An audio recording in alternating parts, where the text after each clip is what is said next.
नमस्कार, मी मारुती गौरकार, जिल्हा काँग्रेस कमिटी सरचिटणीस। आज मी नांदेपेरा मार्डीतून अचानक मला नांदेपेरा मार्गे जाण्याचा योग आला। तेव्हा या फिस्की जंगलामध्ये या रोडचं काम चालू दिसलं। तर या रोडच्या कामासंदर्भात याआधी मी 8 दिवसापूर्वी प्रसारमाध्यमाच्या माध्यमातून एका सत्ताधारी पक्षाच्या माझ्या सहकारी मित्रांनी आंदोलन केलं। मी त्यांचं स्वागत यासाठी करील की जनतेच्या कामासाठी कोणी जर झटलं तर ते जनतेचं काम असते, जनतेचं काम व्हायला पाहिजे, यासाठी मी त्यांचं स्वागत करतो। खरं म्हणजे या रोडसाठी मी या ठिकाणी एक मोठं आंदोलन करणार होतो व आमची मागणी ही राहणार होती की आता जे मी पाहतो इथं साईडला सायडिंग मुरुम इथं जे भरत आहे ते मुरुमाची मागणी आमची राहणार नसून ही मागणी आमची या रोडचं रुंदीकरण झालं पाहिजे। हा रोडचं रुंदीकरण यासाठी झालं पाहिजे की हा कमीत कमी फिस्की जंगलाचा हा रोड हा मच्छिंद्र्याजवळील जंगल आहे आणि त्याला फिस्की जंगल आहे म्हणतो। तर 1.5 किलोमीटरचा जो रस्ता आहे हा रोड अतिशय अरुंद आहे।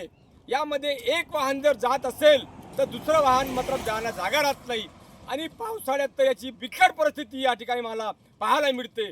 अनेक वेळा आमचे 2 व्हीलर घसरून पडल्या, 4 व्हीलरचे ॲक्सिडेंट झाले, जंगली जनावर या ठिकाणी कित्येक वेळा आमचे मरण पावले। अशा परिस्थितीत हा अरुंद रोड या शासनाने कसा केला हेच आम्हाला याचं कोडं आजही पडलेलं आहे।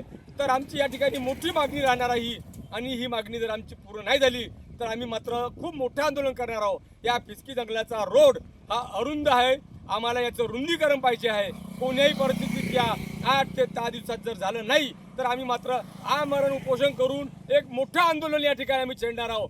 सोबतच मी प्रतिभाताई धानोरकर सुद्धा आमच्या ताईंना सुद्धा खासदार मॅडमला बोललो, जे आमचा रस्ता दांडगाव ते मार्डा रोड आहे तो रोड कमसे कम आमचा 30, 35, 40 गावाचा जोडणारा रोड आहे। हा जिल्हा जोडण्याचा मार्ग आहे।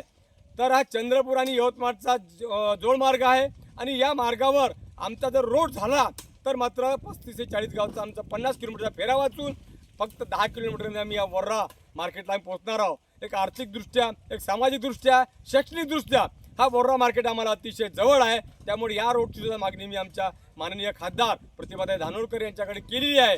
आणखी पुन्हा मी त्यांना निवेदनाच्या स्वरूपात ही मागणी करणार आहोत। निश्चितपणे आमच्या ताई हे आमच्या जनतेचा प्रश्न सोडवल ही आमची अपेक्षा आहे। या रोडच्या संदर्भात मात्र आम्ही मोठं आंदोलन केल्याशिवाय राहणार नाही। या फिस्की जंगलाचा प्रश्न आमच्या हातून सोडवणार।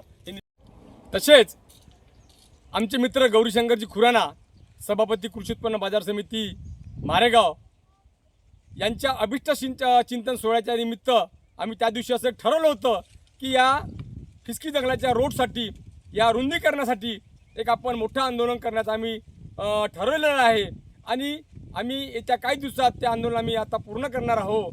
परंतु हा रोड आम्ही केल्याशिवाय राहणार नाही।